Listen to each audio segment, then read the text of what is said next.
We here at Mayhem Media understand the trials and tribulations of life. No matter how hard life can get. Suicide is never the answer. There's more assistance available today than ever before. If you or a loved one are suffering from suicidal thoughts, please don't try and take it on alone.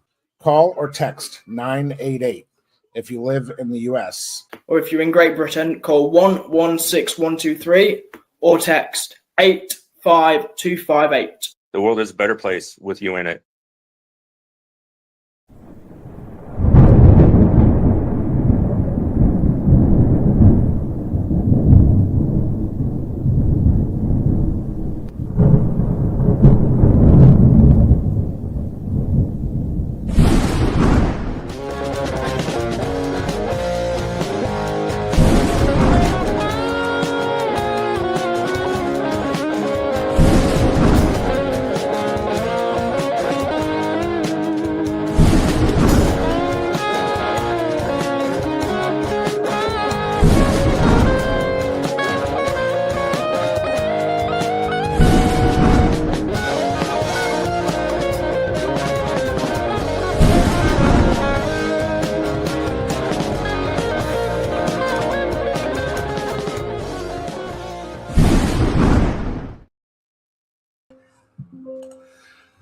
Hello, everyone, and welcome to After the Dragon. This is our season 2 finale.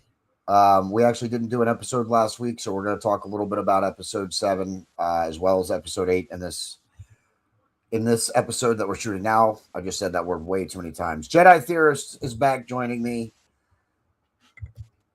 and it's great to have him back. How are you doing, sir? We cannot hear you. What's funny is we just were talking. Okay, good. All right. How's it going, everybody? Glad to be here. Quick question.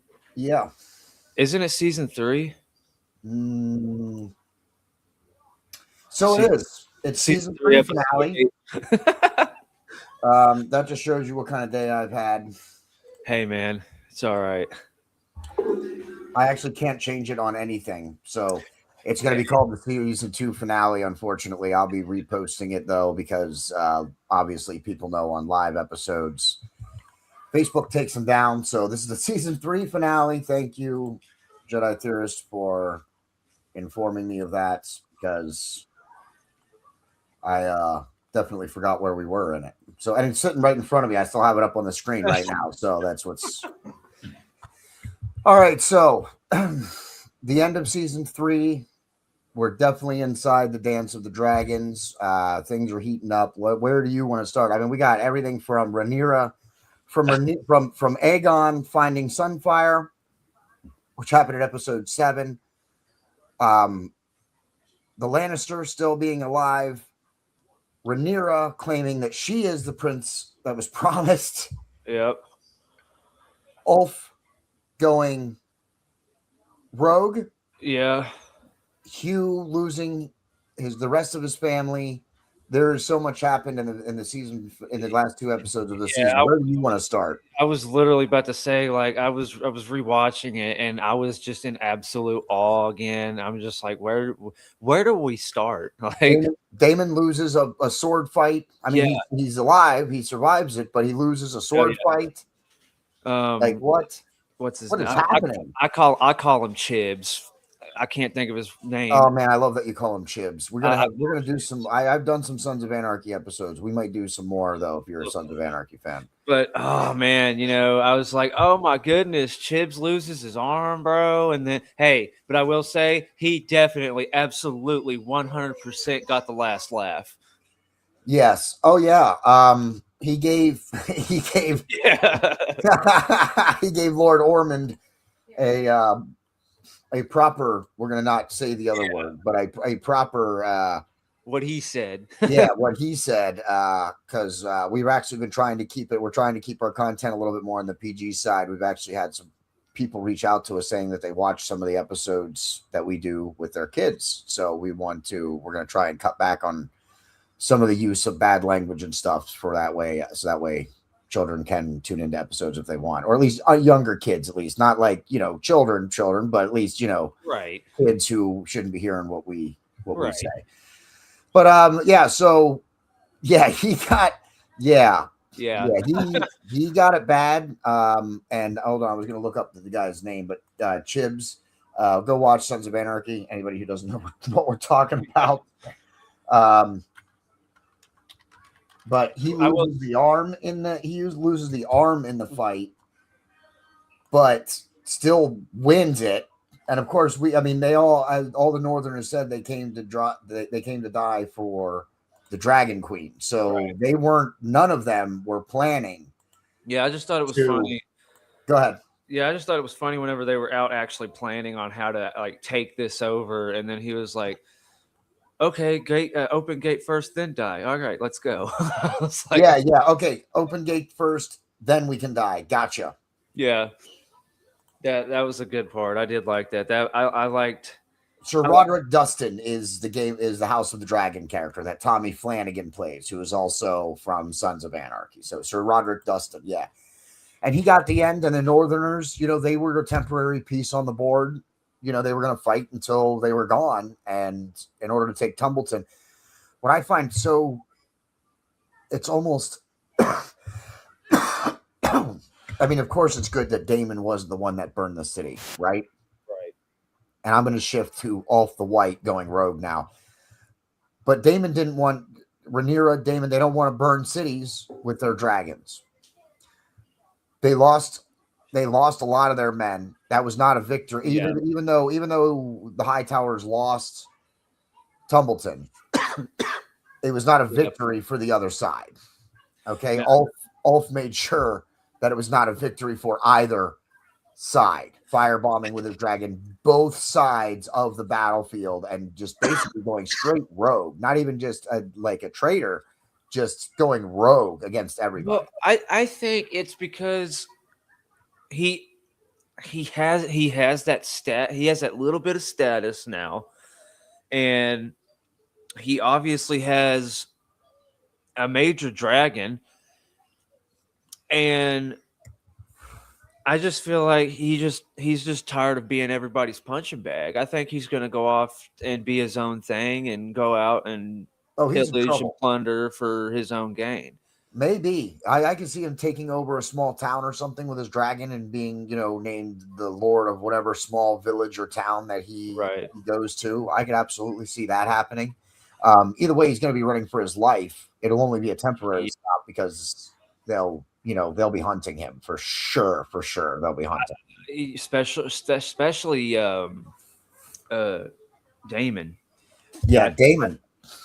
Hold up. Before we talk about Daemon, I want to just say about Ulf the White. He burns both sides. He firebombs the Daemon's army, and then of course goes through the city and firebombs the city just indiscriminately, I believe.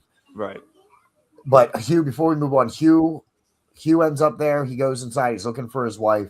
Is it just me, or do you think there's a chance maybe she's not gone? Maybe she's just hurt?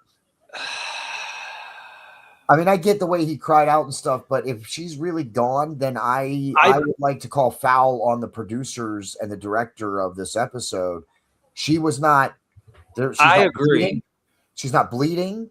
Nothing. There's no wounds. And I will add to the fact that that shot was way too short. Yeah, way too short. It was just a clip in. Oh, look what happened. Clip out. Yeah, but I don't think it's really what happened. I think that they clipped it out so quick because it's going to come back to that. And I assume the first or second episode of the next season. And she's going to, I think she's alive. Yeah, that's what I'm thinking too. I want to say that was not the only editing mistake we had in this. I was just commenting to my mom while I was watching the episode that I think this is, in terms of story and what they did in the episode, this was one of the best episodes, but they had a couple of huge production issues in this episode. Yeah. I don't know if you were able to spot, other than Hugh, which was a weird scene to begin with. Yeah, that scene, that whole scene didn't make any sense. And if she is really gone, then I totally fault the director, the producers, the makeup people, whoever, for not like giving us something more. Like she's just laying there and she's dead. There's nothing. I mean, Yeah, unless she was strangled, that doesn't really make any sense to me. Yeah, So yeah, maybe, that I didn't like. maybe And now, it was something that they were like, and let's maybe. I see what you're saying. If it was the fact that they were like, okay, well, she's not really dead, so we're really not going to pay much detail to her. Just lay there and just act like you're dead or asleep or whatever. We'll just kind of quick cut away from it, you know. that would damage the Game of Thrones universe, right? The whole point is we see brutal deaths and we see people die, but that's Obviously. because that's so we know they're gone. Yeah, Like they're not coming back. Anybody who's just disappeared in Game of Thrones or in House of the Dragon, with the exception of Corlys. Laenor. Corlys disappeared, and everybody was like, "Oh my goodness, is he dead or not?" But I like the way that they did that. Yeah, and Laenor has, while the series isn't over yet, Laenor could still make a surprise appearance just because he disappeared. We know that he's not dead, so I'm hoping we actually get to see him or get his story resolved. But that's what I'm saying. We don't get to, like, if someone is presumed dead, we can't go off that. Not in the Game of Thrones universe, because it's been proven that some people who we think are gone are not actually gone, because we Right. never actually saw them be killed, so they're not gone. So we didn't see her actually die. So I'm not buying that. It was also a weird scene. Did you notice how in many of the scenes, the overhead of the city scenes and the dragons flying around, how often it showed that there was a dragon rider and then it would cut immediately to, like, for example, they showed Caraxes Yeah. at the end going after Ulf and his dragon, right? Right. Okay. And Hugh, I can't remember Hugh Hammer's dragon name right off the top of my head, but Caraxes and Hugh Hammer's dragon were going after Ulf the White, right? In that shot, it appears maybe it's just the saddles, maybe it just makes it look like there's someone sitting on it. But in my opinion, on more than one shot, the scene, it looked like someone was sitting in the saddle of a dragon who was like circling the city or doing something, and then they would immediately cut to Daemon in the city, going into that sword fight. So that there, I don't know if, like I said, I suppose it could have been the saddles maybe that I saw wrong. Right. But to me, it looked like there were Pete riders in both of those saddles. Yeah, when and that there makes no shouldn't have been. sense. Yeah, because nobody else would be able to ride the dragon. And exactly, no one else would be able to drive the dragon. And if they're in the city, Hugh's standing over his wife, and Daemon's getting his ass kicked. Pardon me, his butt kicked. How is there someone that we can't go to him just flying Caraxes then too? So I'm not sure about that. I'll rewatch it again and Yeah, I'm gonna have to really look at that because I didn't really pick up on that. Yeah, look at that next time, because that's what I noticed. That was the first thing I noticed, with the dragons flying around with no riders. And I get that they have a saddle, that sits on the back of them, like a harness and stuff. I get that, but to me, it looks like a rider to me that is sitting on all these dragons when there shouldn't be, because they're in the city still. Yeah, like, So there was a couple of production errors in this episode, but overall, I think the episode was one of the best episodes of the whole series so Yeah. far. I think. it was like I said, it was very, very captivating. Like I said, I went back and before we started the stream. I went back and rewatched it because I wanted to get like a little Yeah, me refresh too. on it. And I'm just sitting here like, Yeah, it and was like watching it again. I'm still like, oh, like when stuff's happening, Yeah. I'm hyped. Absolutely. I was excited the second time too when Sir Roderick finished off Lord Ormond. Yeah, that was So we saw so satisfying. let's talk about Daemon for a minute. Daemon gets his butt excuse me. Daemon gets his butt kicked. He loses this battle. We can agree to that, right? yeah. If the dragon, if Ulf hadn't been raining fire down upon the city and they got separated, neither one of them died. I thought the big guy was going to get taken down by the rubble coming down from the dragons, but it didn't appear that he died either. See, I thought it was I thought Damon got kind of up underneath it. I was like, no. Yeah. That's what I mean. It was, dude. It was scary. I thought for sure. I was like, I don't think this is how he. Spoiler alert! I don't think this is how, because I know things Right. from the books, but they're so far off book. I was like, no, he can't. Like, they're not going to. Well, there's no way. Here, but he does Yeah. get his butt kicked. He loses that sword fight. He loses that battle. Yeah. And that was shocking to me. I could not believe he was getting his ass kicked for 10 minutes. Yeah, and speaking of that, I will say that I'm gonna bring back up I feel like that scene where Corliss, got him back up. Corliss. Got him back up to his feet. Oh, when he went blood, when he was like, what did I want to call that? I thought it's almost like Damon was blood drunk after that battle, after he almost lost that battle. Like he was in frenzy mode. Like he didn't realize, like I think he would have gone on a rampage and just kept killing people. I don't think he was there. Like, I think he was disassociated at that point. I agree with that, and about him being like disassociated with things going around him, but I feel like it was more of Corliss gets him up and like kind of like just grabs him like, hey, the city's lost, dude. Yeah. We've got to go. And Damon is just like looking at him like, yeah, what did you just say to me? No, I didn't get that. I thought really, I didn't get that. I got was he's looking at Corliss like, what just happened? We had this. What happened? Yeah. Oh, that's true. I guess that could be right. Yeah. Like, I mean, think about it. I mean, you might be right. Maybe that disassociation is him, like, because I think he knows something went wrong. Yeah, it's like, he's getting his butt kicked, and then all of a sudden, Dragon fire is being rained down on him. So it might be like oh my goodness, what is happening now? I just, got my head bashed around, and all of a sudden, there's Dragon fire raining down. Maybe. That's I mean, I'm gonna have to watch that episode again yet because it was that good. Like, I've watched through the House of the Dragon pretty much a couple of times. I've seen season 1 probably 5 or 6 times already. So, because every time the new season comes out, I'll rewatch it, and then because we do the After the Dragon show, so I rewatch episodes when I at least put them on in the background. And I'm gonna have to rewatch it again to see that, because I thought, to me, he was almost like war, like he was like, I don't want to say like war drunk, like he was so in the battle he didn't know, like all he could do was fight. And I think you're right though. Lord Corliss pulled him out of whatever it was that was going on to him. Lord Corliss pulled him out, but I don't think it was the city that was lost that like snapped him back. I think it was when he said Ulf turned. Yeah, I think that's what Ulf turned. The city's burning. I think that to me was what made Damon go, like, in his eyes, it kind of looked like, oh, he's like, what? Yeah. I need to get to my dragon. Right. Like, that to me was what that look was like. What are you saying? Okay, I need to get to my dragon. Right. So, but that was also quite the scene. Also,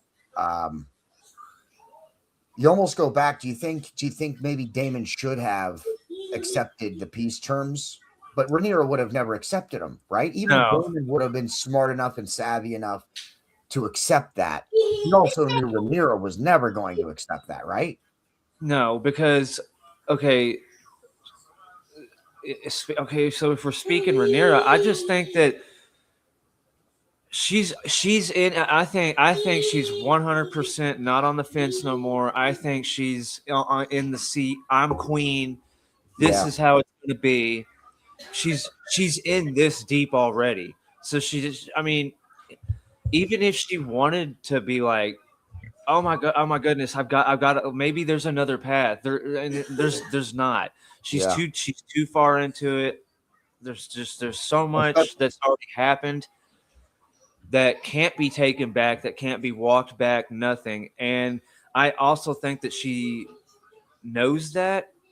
And I know I'm jumping a little ahead, but the episode ends with Rhaenyra looking out over the city and shutting the doors and the windows too. But why is she there? That's the other thing. Remember, because that's the part. No, Helena. That's why she's in that room to begin with. Right. Because Helena jumps out the window. Yes. And so she's off the board, taking her dragon in some manner off the board as well. I want to ask you this. Do you think if Rhaenyra, because listen, Aegon and Aemond were the problem. They were never going to yield to Rhaenyra. Right. We knew that. Once Aegon was down and Aemond disappeared, do you think that if she would have just tried to work with Helaena and reached out to Darren, they're her sister and brother, what if they were okay with her letting her be the ruler? What if they were okay with that? Because honestly, Helaena and Darren are two of the most passive Targaryens we've seen in the series. Yeah. Darren grew up under the Hightowers, under Lord Ormond. I mean, he grew up with Gwaine, who was obviously the one who tried to teach him.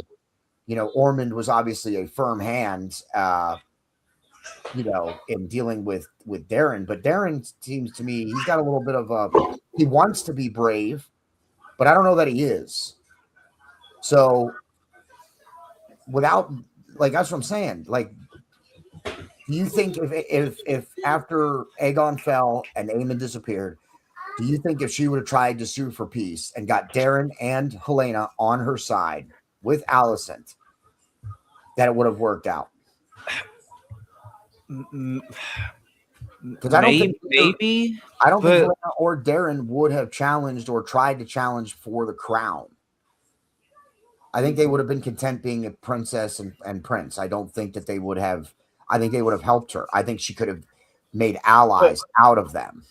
But when though? Like when? Like what?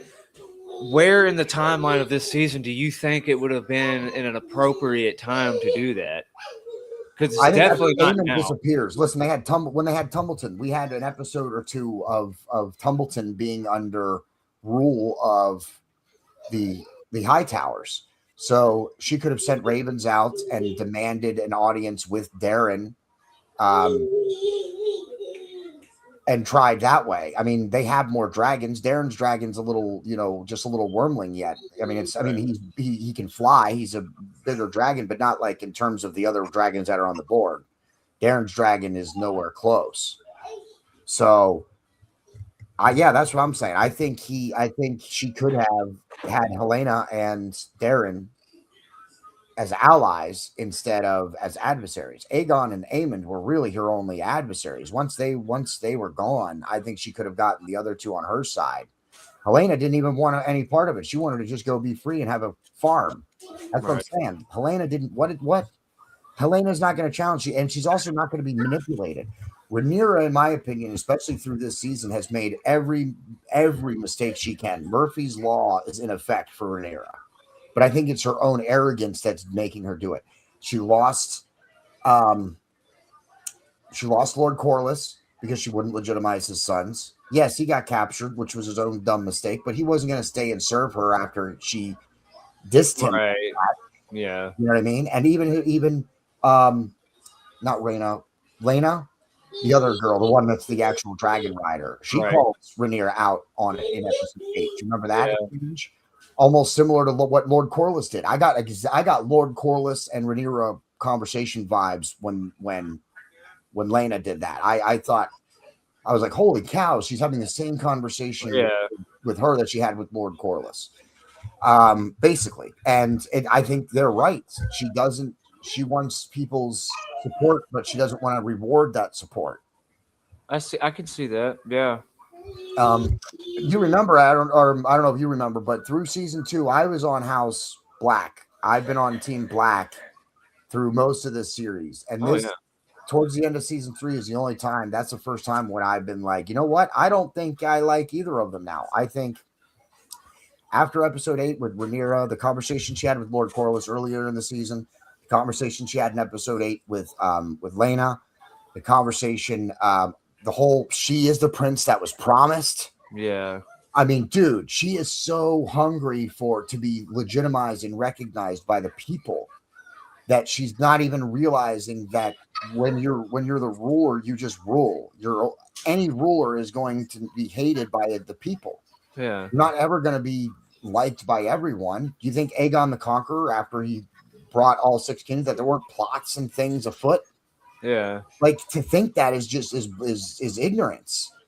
So I'm not really on her side. The whole prince that was promised thing, that's what turned me off to her. When she stood out there and said she was the prince that was promised and just gave away, like, shouted out this whole prophecy, I was like, you really, I mean, I think she really does think that. Yeah. Oh, she does.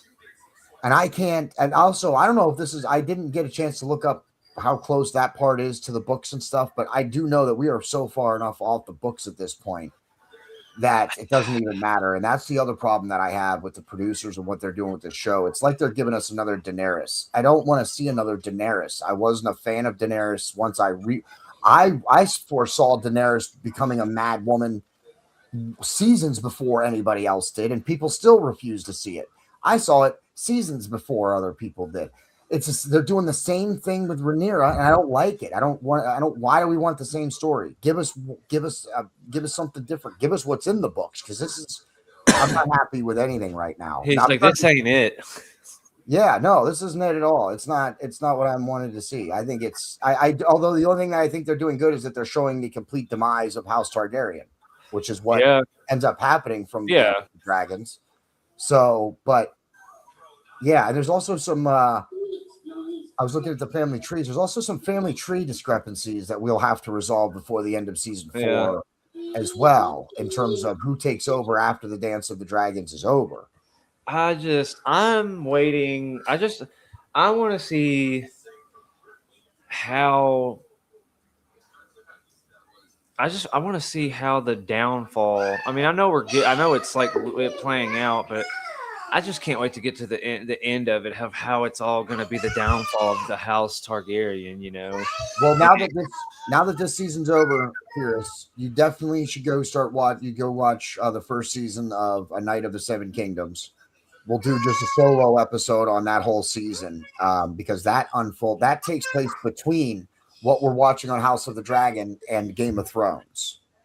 So that's going to be that series is going to be a little bit of a bridge series between House of the Dragon and the actual Game of Thrones series. I can hear your kid in the background. It's okay, not a problem, dude. If you have to handle stuff or whatever, you can do that. Nah, he's just playing around, watching a show. If my nephew was here, he'd be bugging me to come on camera. So, but yeah, now, how many episodes is it? Is it just like a single season? Is it like 6, 7 episodes? It's only one season so far. It's 8 episodes. Game of Thrones seems to like their universal 8 episode seasons, I guess. I don't really get it, because there's a lot more stuff they could do, but yeah. Right. It's only 8 episodes, so we won't do it like next week or anything. We'll wait until you get to see it, and then we'll do an episode on A Night of the Seven Kingdoms. But that also bridges the gap a little bit in terms of time. Night of the Seven Kingdoms take place after the Targaryens have given up the dragons, and Dance of the Dragons is the lead up to the demise or almost demise of the Targaryen family, which you could actually see a little bit they are doing good with some of the continuity, because in Night of the Seven Kingdoms you can see the Targaryen family is very thin. Right. And they've had to make alliances with other strong houses in order to secure continue to secure their rule. Okay. So that is pretty cool that they do that there is some of that continuity they're still doing. But yeah, they're definitely doing things off the book. We're off the book big time. So Aemond, let's talk about Aemond, unless you got something else. No, I'm good. No. Aemond's healing still at Harrenhal. We hear about Alice, and we don't know the specifics yet, but somehow she might be over 100 years old. Yeah, she, telling you, man. I mean, she's the witch stuff, and I'm telling you, the necklace, the owl necklace. Yeah, that's interesting, because in Game of Thrones, there's a necklace by a fire priestess, and late in the season, I'm the spoiler alert. Maybe I shouldn't tell you this. Anyway, the necklace and with the witches is not new. I've seen Game of Thrones. Okay. So then you remember the Red Woman? Like it's been like. Well, do you remember at the end of the series? Do you remember at the end of the series she takes the necklace off one evening when she thinks she actually doesn't have any power, and then she turns into this old woman? She also have to look it back up. She also hints at it a couple times when she's talking to Lord Virus about how she's been on the world many lifetimes or whatever. So we know that she's like hundreds of years old.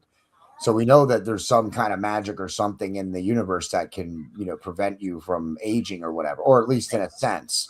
Right. And so that's interesting. But well, now we know why Alice wants Harrenhal, so we know now what her true motive is. She literally just wants the castle, and she doesn't want to be alone. I guess we could take that from the conversation too. I guess, right? I have a theory. All right. Okay, I will. Before that, I will say that I don't like how Aemon was portrayed in this episode. Oh, really? I think they portrayed him like a little wuss. I think he's defeated. Get on your knee. Get on. Is he? I think the stab wound. I think him almost dying and Alice being the one that saved his life showed that he's not as invincible as he thinks he is. And yeah, I think he's been defeated this whole time. What if he's still conniving? It's possible. What if he's acting like this? Oh, I definitely see. I don't know if he's acting like it, but I definitely see him turning back into the old Aemon. I think just right now he's defeated. Not that he's like totally defeated, just that right now he's defeated, and that's why he's like took the knee to Aegon and pleaded for his life. Because I think right now he is defeated. He's been in Harrenhal for, we can assume, weeks. Right. At this point, no one knows where Vhagar is. No one has seen him. He's basically MIA. So the war is still unfolding. They're not getting ravens because Harrenhal is a ruin and a ghost town. So because it keeps getting burned by dragons, so no one wants to live there. So it's I think he's actually defeated at this point. Now I don't think he's going to stay defeated. I think him and Alice. I think they're going to. I think him and Alice will start. Yeah, I think him and Alice will start drawing off of each other and get stronger from each other. And I don't know if he'll turn on Aegon again, but I could definitely see him turning back into the Aemon of old at the very least. If both Aemon and Aegon are smart, they will stick together. That's what they need to do because Aegon thinks Darren's against him too. Right. It's like all these Targaryens, the sibling relationship or sibling bond means nothing. Like I get Rhaenyra didn't grow up with some of the other kids, right? And I get Darren went away to live in Old Town with the Hightowers, but they're still your family, so there's like no loyalty there at all, and they don't even know each other. That's what's worse. Like they can't. Like he wants to go kill Darren. He doesn't even know. Like I said, Darren could bend the knee to Aegon or Rhaenyra. He doesn't seem like he wants the crown. It seems like Ormond was the one who wanted him to have the crown. Right. So, all these people want to kill. I feel bad. I think, you know what? I'm on the side of Darren at this point. Darren's the only one wanting to be like, why do we have to do all this? Like, can't we just figure this out? Yeah. Do we have to put kids on the front line? That I ain't gonna lie. That was messed up. And I was like, Chibs, bro. Oh yeah, that one. Why did you do that? And Daemon burning the gate. Yep, Daemon too. Too brave. I don't think them two. Kids. Well, I don't think those kids died though, because I think all the kids ran away, but 2 kids. But then if you look very closely, it looks like the kids decided to finally run right at the last second, and they got into that little crevice doorway area. Maybe. All right, I don't know because it really wasn't a good view. Yeah, I'll look again when I rewatch it, but I'm thinking that Daemon took out. But Daemon even having the thought being like, "Oh well, screw it," kids.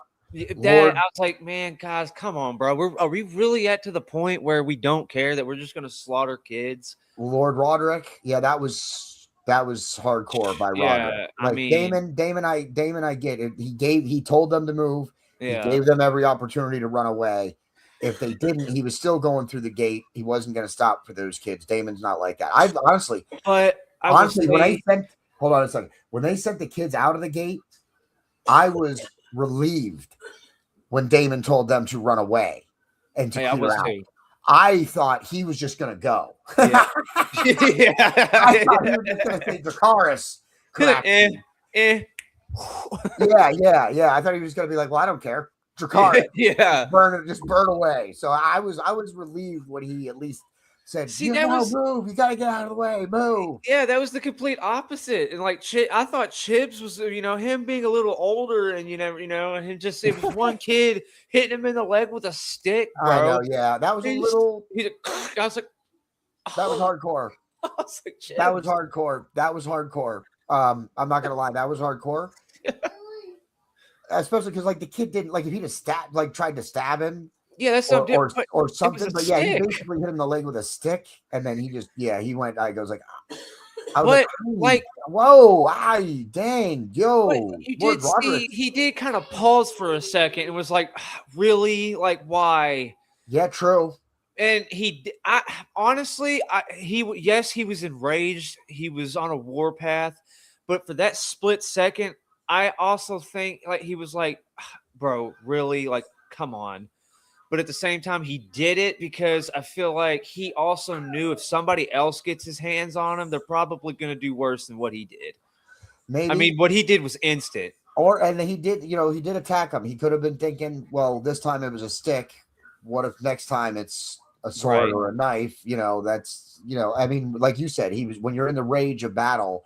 I've never served. I'm not served in the military, so I've never served in a combat situation. So I can only imagine. Right. And I imagine that for sword fighting and axes and shields and swords, it's a little Yeah. different.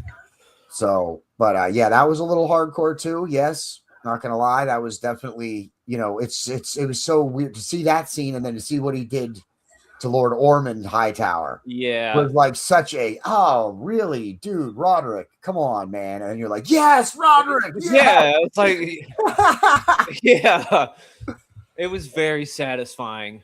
It was weird to be kind of like, yo, dude, whoa, and then immediately being like, yes, Yeah. give him that proper. Oh man, you know that shield busted him and his mouth had to hurt. I mean, he knocked his whole front teeth out. Oh man, that was, dude, Lord Ormond. I credit Lord Ormond, dude, man. He certainly had his problems and his issues, absolutely, dude. But he still was out there fighting. He was still out there, slaughtering people. And then I thought it was so hilarious that he chopped the arm off and the blood went up in his face. And actually, that's what cost him. Yeah, and that's what cost him the fight. Yeah. Him not being able to handle that degree of nastiness or smell or whatever it was that actually. Yeah, but you see back in I think it was season. Yeah, it was season 2. Me and you called it like that. Him having that Yeah, we issue did. is going to be his downfall. Yeah. In the episode when the battle was actually, it was earlier in season 3 when they were all fighting, he was And throwing it up was, right afterwards. Yeah, Different it time. was that. But when I found out, really, it made a connection with it whenever Rhaenyra was talking with her. I don't know if you can see. Where is my finger? Next to Aemon on my background. I can't remember her name. Alicent. Yeah, them two were talking, and she told Rhaenyra that he has a very acute sense of smell. Yeah, And that's why he smelled that it's like those little smelling salts, whatever he had. That's why he Yeah, he actually, would you're smell right. them all the time. I do remember that because we also talked about how that was because I think you had wondered why did she even share that, and I had said, well, because it is a weakness. Right. Whatever it is a weakness, and we didn't. I don't think you or I realized the degree Yeah, of weakness that it actually was until later. got him killed. But Well, clearly, that's a weakness, serious, big weakness. Like that, like she was right to say that. Like that's an absolute something you could use against him. Absolutely, if you had that information.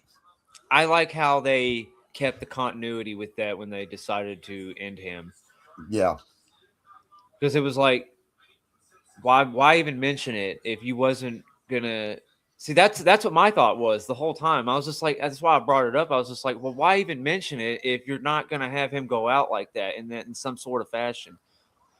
yeah, that was a little foreshadowing there. Absolutely. And then of course they both got burned by the dragons. Sir Roderick obviously was, like I said, the Northerners, they were coming to die for the Dragon Queen. So that's what they were doing, whatever it was. That's, so he was laughing the whole time as the dragon was coming in, and Lord Ormond, who was having a really bad day already. Yeah, I ain't gonna lie. Yeah, he was very. I kind of was like, I kind of got hyped for what'd you say his name was again? Roderick. Yeah, I was hyped for Roderick, bro, because like I knew he wasn't gonna make it. I mean, dude got stabbed completely through the chest and then got his whole arm chopped off, and he was gonna bleed out either way. But I was hoping, that's what I was hoping for. I'm like, please take Sir Ormond before you go. Especially when I saw him take the sword through. I'm like, oh man, you got it. Yeah. Like, all right, so you're not getting away from this, but please take Ormond. I was so happy because he was standing there like, yes. Yeah. I was like, yeah. Yeah. Yeah, absolutely. It was great to see him get the send off that he wanted. Yeah, but you don't get to see very often in Game of Thrones. Of course, there's not that many characters who are saying yes when a dragon's coming to burn you alive. There's very few characters actually. And I'm not going to say Jace. I feel like going back to there talking about death. I feel like Jace. I don't know. I feel like he could have I don't know. I kind of feel like his death could have been more meaningful. I think that's a big influencer to who Rhaenyra is now. I think her son was one of them. Listen, when she started the council and we were all on Team Black, I figured out that it was because she would listen to Lord Corlys. She would listen to her son, Jace. She would listen to the queen who never was, Lord Corlys's wife. She would listen to Lord Corlys's granddaughters, Daemon's daughters, right, and treated them like family. She treated all of them and listened to them. And then somewhere along the way, she decided that she was done listening to people because she had to do it herself because she has to prove something as a woman, which I think is I think that is a real excellent addition to the show. I think they like the fact that she feels she always needs to prove herself because she's a woman. Right. Is also her greatest weakness because how many kings don't know how? There's been plenty of kings and rulers who aren't the best sword fighters. Who you can't tell me Viserys was the greatest swordsman who ever was, right? Right. So you don't need to be a great warrior to be a great ruler. I agree with that. I agree with that. It's like I'll add on to what you said about her feeling the need to prove herself. It's like, brother, you don't have to do this stuff to prove yourself. If you've done the right thing, the people would have followed, and they would have seen you from what you've done, how you've been treating people. Now all they see is you came in. Yeah, you came in and just completely destroyed everything. Yeah, killed all the Septons because they wouldn't ordain you. And then standing before the masses, declaring yourself the prince that was promised. That's what I'm saying. Her arrogance is so overwhelming. She got rid of Lady, what's her name? Massario, I think her name is. Yeah. She got rid of her, kicked her right out the city, bro. Yeah, because she came walking back up in the crowd. Was that right at the end of it? Yeah, she didn't leave. Yeah, she had the blue hood up, and she was like, Of course, she didn't learn anything in her time because she still dressed like a rich person. Again, there's another production error. Yeah, is that intentional or is that just a mistake by the production team? Why? Maybe she's gonna hide in the finest clothes that she's ever had in her life among people who don't even have that nice of clothing. She's gonna stick out like a sore thumb. Yeah, but is it a metaphor that they're going for? Everybody else is around her looks normal, but she's sticking out as a sore thumb because it's the very, very almost. It's like it's the first scene of the very end of the episode before. Yeah, you're right. Black. The closing scene. Yeah, you might be right. I'm picking up the metaphor that it's because when she comes up, your attention goes to her. And you're like, okay, well, if she's trying to hide, why is she doing that? Okay, is the metaphors that she's gonna be a bigger role in next season somehow. Oh, she's definitely gonna. That's what I'm saying. Listen, between Damon and I'm going to include Damon in this because Alice Rivers wanted Harrenhal. When the war, she just said, when the war is over, give me Harrenhal. I'll serve you, whatever. Just give me Harrenhal. That's all she wanted was Harrenhal. That's all Damon had to do was give her Harrenhal. He didn't do that. Rhaenyra, all she had to do was give Lord Corlys' son's legitimacy, right? Okay. All she had to do was not sleep with your Mistress of Whispers, right? Okay. Because I do agree that her casting her out but she didn't need to cast her out the way she did. Again, don't sleep with your Mistress of Whispers. I didn't like that they were having a little fling. I thought that was not good, and it was also disrespectful to Damon, especially because also in the books, everybody, little side note here for in the books, Damon and Rhaenyra in the books are completely 100% dedicated to each other. They have 100% trust and loyalty. There's never any there's never any of what we saw in the show between Damon and Rhaenyra. Damon didn't need to be brought to the light during his time at Harrenhal. They never wavered from each other ever. Okay. They were loyal in the books. Okay. So that's number one thing that I didn't like about the whole thing anyway, because that is so far off books. You're changing characters. I don't like when you change who a character is when it has source material available. That relationship wasn't needed. The producers and HBO and stuff put that in there to attract more viewers so that they could get some HLA. Anybody from 1990s wrestling knows what that stands for. So, like that's why they did that. So there's no reason to put that in there anyway. But back to the episode itself and inside the story, that's a huge mistake from Rhaenyra. Casting her out is a huge mistake. You know how powerful she is. Why would you do that? That's just stupid. Again, don't sleep with your Mistress of Whispers, and then you probably wouldn't need to feel, then you probably wouldn't feel manipulated when she talks to you. You know what I'm saying? So maybe keep it in your pants, Rhaenyra. I mean, so, I didn't like that. I think that's a huge mistake. Lord Corlys was a mistake. Damon not letting Alice Rivers even being considered. Like I said in that episode, I don't even think he didn't even have to say, yeah, you can have it. He could have just said, well, let's talk about it with Queen Rhaenyra. We'll have a conversation about it. That's all that she wanted to have, right? And she would have stayed loyal. Now, and if he would have done that, Aemon would be dead because she wouldn't have saved him. So, like, that's what I'm saying. They're their own worst enemies right now. They're making their own critical mistakes. And all of it comes from bad place. It comes from a place of not trusting your own advisors and the people who are loyal to you. Like, not legitimize. There is no reason. I'm sorry, dude. You let me know if you think otherwise. There's no reason Lord Corlys's kids should not have been legitimized by her. That in no way threatens her reign at all. Right. So I don't get it.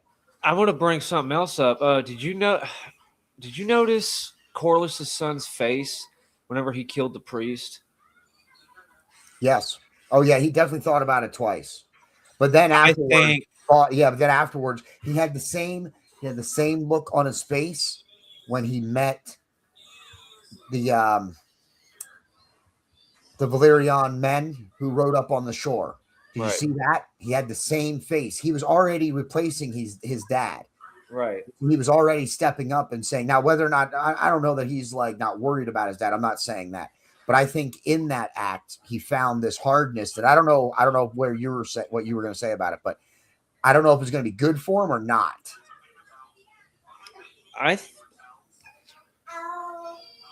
Because the way he talked to his men, he was just kind of like, I'm the heir apparent. I am the next in line. You're going to listen to me. We're not going to go after dad. You're going to do what I say. And we're going to secure the city. Like he was hard when he talked to those men. He was not shy. He was not reserved. He was giving commands when those other Valyrian sailors rode up. And I think it comes from what he did in the Sept. Not from a good place. That's terrible. It's terrible what he did. Right. But I think it put him into a place now where he's not the same person. I believe that his character for himself has reached a point where I kind of okay. So, if we're gonna make like a comparison, I'll do a little Star Wars comparison real quick between him, his character, and Anakin. And if you notice, every time, when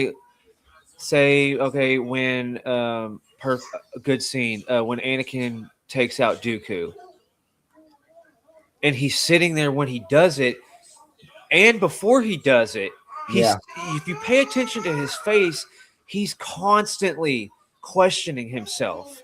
Yeah. Now look at this scene with Corliss's son after he did it. He has the same exact expression. I think he's at a point to where he is constantly questioning everything he's doing now. Interesting. I see the opposite. I think he's more for now. I'm not sure. Well, maybe you're seeing something I don't, but I don't know that he's confident, but he's at least saying it with confidence. He's got a different type of confidence. He's not shy and reserved and looking down. He's looking men in the face, right? Giving commands. Yes, but the reason I say that is like, yes, I think he's doing what he is needing to do. But you don't think it's you think it's just. But I don't think he's fully agreeing with it. I think he's internally struggling with it, but he is doing what he needs to be done, like Anakin. Yeah, what Palpatine tells him, he's like, do what needs to be done. He didn't want to kill the younglings and everything. So like whenever he kills all the younglings and then it switches to Mustafar and he's crying. He didn't want to do any of that, but he has to do what he has to do. Yeah. Yeah, that's what I'm seeing. I see that little correlation going on. That's interesting. Yeah, it's very interesting. We'll have to wait and see how that develops in season 4. There's only one more season to go. We knew it was only going to be 4 seasons, so season 4 is going to be the final season of the House of the Dragon. I believe that the Night of the Seven Kingdoms is also supposed to go 4 seasons. I think so. We still have that. And of course, there is heavy rumors that Aegon's Conquest, HBO is going to make Aegon's Conquest into a movie.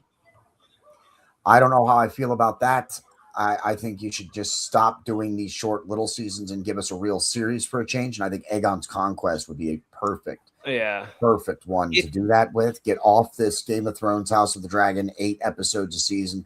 Get completely off the books and ignore everything that's happened. I think, if anything, you could use Aegon's Conquest as a way to reboot the whole franchise if you felt you needed to. Right. Because they messed up so much stuff in Game of Thrones and House of the Dragon at this point. I think that's ultimately was what will lead to the demise of the Game of Thrones franchise. I think Aegon's Conquest, I think if we get anything after Aegon's Conquest, we'll be lucky. I like it, but it's so far off the books, and a lot of people have a problem with that, and they don't like some of the way things have unfolded. I haven't looked up the House of the Dragon viewership, so I don't know how that's going. I know a lot of people like the Night of the Seven Kingdoms so far, so they still have that, but they just keep going so far off the source material. It's just that's what I don't understand. That's what people want. We want to see what's in the books. We just want to see it live. We want to see it with people. We don't want to read it. We want to see it unfold in front of us. So with that show, I agree with you. I don't think they would be able to do it in a movie format because at the most, it would be too short. Even a 3-hour movie is not enough for Aegon's Conquest. But how they tell stories, I just don't see how they're going to fit it in. I think it's going to feel short and rushed. If I was doing the show, if I was going to do it in a show format, I would definitely try to shoot it at least for like 10 or 11 episodes. Make them give us a few more episodes. Make each episode like an hour long. There's no reason they couldn't do 12. There's no reason they couldn't do 12 or 15, 16 episodes in a season if they wanted to do that. There's no reason they can't. I know it's a lot of production and stuff. I'm not really sure how they make money off of Game of Thrones. If it's just off membership fees, that whole thing, I'm not totally 100% clear on all that. But I don't know. I think longer seasons is the biggest thing. And you don't even need that much production because then you can do more story. Well, yeah. Look at look at Walking Dead's success. I'm not a You fan know, of. I love Walking Dead. I liked early Walking Dead. I got completely turned off after they left the prison. But we'll save that. We'll do an episode on that too, since you're a Walking Dead fan, because I've wanted to do some zombie episodes as well. So Right. But I say, like, I don't see why they don't look at that and look at the episode length stuff, how they did it. Yeah, they started off with like eight episodes, whatever, but then they started going into like 16 episodes, 15 episodes, and stuff like that, and everybody was loving it because it stayed consistent. It kept people coming back. yeah. I think 8 episodes is only 2 months. You got this huge show that you're only utilizing for 2 months out of the year. It doesn't make any sense to me. But that's HBO. They do a lot of stuff that doesn't really make sense to me. I wanted an Entourage movie for a long time, and then when they gave me one, I thought it was crap. I prefer the end of the series, not the end of the movie. So same with Deadwood. I think Deadwood was just a 2-hour episode. It wasn't a movie. It was just a 2-hour episode. So HBO is not really the only really real success they've had at the box office has really been Sex and the City. Let's be honest. That's really the only thing that they've actually had that's been successful in the box office. Now, I heard a rumor. I don't know if it's true or not, but apparently HBO is wanting to make a animated series of The Walking Dead, but it's strictly following every bit of the comics. HBO would be the place to do it. That's interesting. A lot of what they want to do and what they're going to be doing is going to have to start going through Paramount because they've merged. So the sale's gone through, if I'm not mistaken. So it's just going to be a matter of time before Paramount and HBO are the same thing. We're watching whether it's Paramount or it'll probably go under Paramount. Paramount would be the parent company, the bigger one. So who knows what's going to happen with it? Paramount does some good shows. All right. Yeah, So, I wasn't happy with the Halo show though. No, let's not talk about that. That's an abomination. But the Yellowstone universe is quite amazing, and Landman is also really good. Now, all of them are Taylor Sheridan shows, so maybe it's only Taylor Sheridan. But even if that's the case, at least Paramount will give money and give freedom to the people who make these good shows, as long as they're made good. So who knows? Maybe in the end it'll end up being better. Yeah. I didn't think Marvel being bought by Disney was going to be a great thing for the universe. Turns out, even though they've made not some good movies, it's been good for the universe. We've gotten series now, and they're starting to branch off. So it could be good. It could be for the better. We'll have to see. Like I said, Paramount Plus does some good shows. Halo not being one of them. And we will accept your hate in the comment section for anybody who does like the Halo section. Oh yeah, totally acceptable. We will accept your hate, so go ahead and give it. But so I think we're gonna end. That's where we're gonna end after the Dragon season 3. Don't call it season 2 this time. Yeah, season 3. Season 3. Even though the title says season 2, I'm gonna have to go in and change all that stuff. It's just more work for me to do, and that's wonderful. But season 3 of House of the Dragon is in the books. I'm not happy about Off the Books. I am enjoying the series, and I am excited to see where season 4 is going to go and how that can lead us into the Night of the Seven Kingdoms series and where that series is going to go. So we still have some Game of Thrones stuff coming up, and we'll do an episode on A Night of the Seven Kingdoms here in a couple of weeks once Theorist has a chance to watch through the first season. Yeah. He doesn't have all day. He can't just binge watch it in a day. So we will give him a couple of weeks to watch all 8 episodes. And I don't think we should, we're not going to do an after show for them. I thought about where we could like pick a day, watch the series, and then plan to do an episode. I don't know that we need to do that after you start watching them. If you think we do, then let me know. I'm open to it, but I don't think that's not necessarily what I'm planning. I think just an episode to talk about the whole season will be fine. Yeah. We also have lots of other content coming up. Of course, our MCU universe for Mayhem Media. The MCU universe is going to be coming out. Football is getting ready to start next week, next Saturday. While there is no more House of the Dragon, look for us to do a potential NFL football watch along. Do you like football, Theorist? Yes, sir. My NFL? boys are the Steelers. All right, well, I can't talk to you now, so you're fired. So Theorist is fired. You won't see him next season for After the Dragon. No, but seriously, because Wolfman, I talked to Wolfman, though he's not really sure about it. I don't know if he's venturing into football yet. I've gotten him into other stuff, and I'm happy with that, so I'm not going to push him into football. But I am next Saturday. I'm planning to do a watch along for the Eagles game at I think it's next Saturday evening.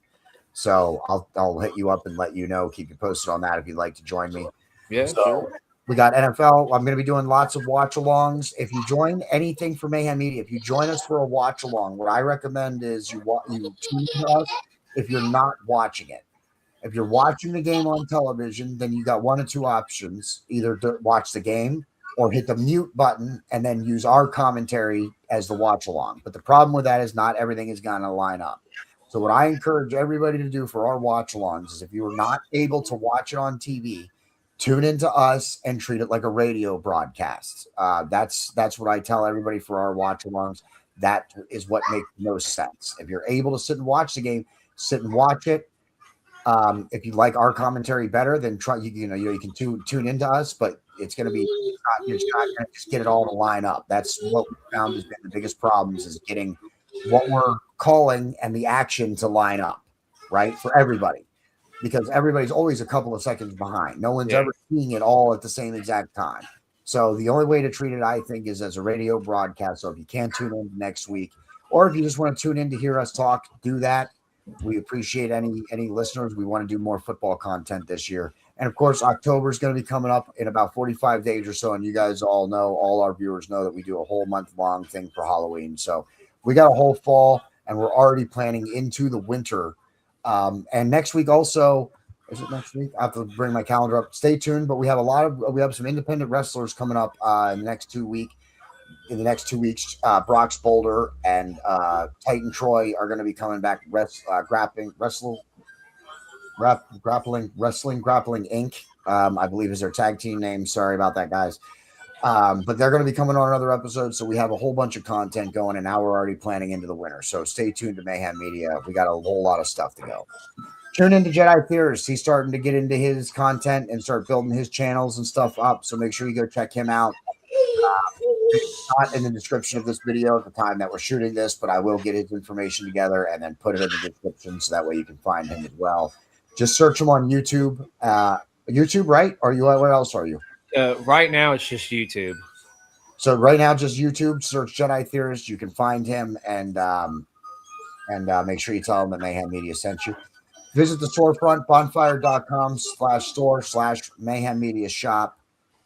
And until next time, for Jedi Theorists, until the next time he joins me for something, whether it's MCU or the next show that we're planning, I am your host, the bad guy, JD, and that's the end.